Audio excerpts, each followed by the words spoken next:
Mix by Subhash Yadav.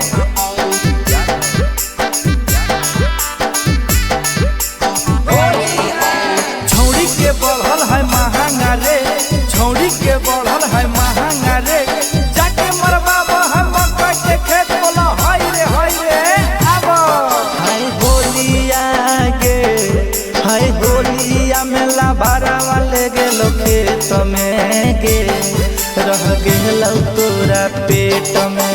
Holi में लाभारा वाले गेलो खेत में गे, रह गेलो तोरा पेट में।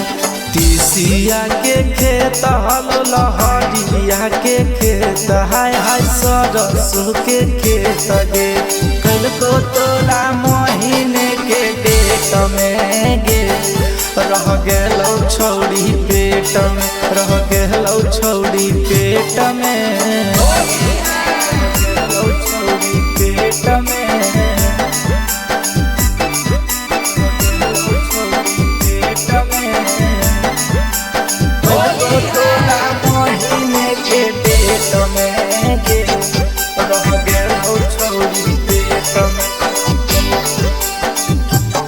आगे जान गेलो गौआ टोलावा, जान गेलो नगर होलो पारा चार तोर ससुर बोगे। आगे तोरे कारनामा होलिया में बंद कैल कै छोड़े न चालू अपन कारखाना मांगे।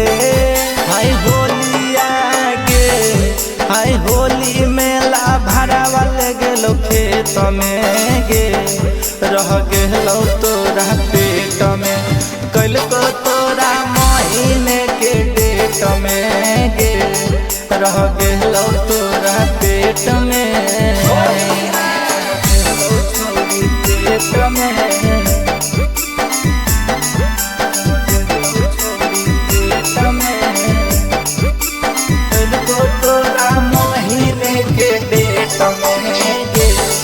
रह गेलो छौड़ी पेट में। आगे लूटो ही लहर छौड़ी फागुन महीना में, जान गेलो टूट तो पहुना मांगे। आगे कौन छौड़ा रंग देलको चोली भीतरिया, उठलो तोरा गजबे लहरिया गे।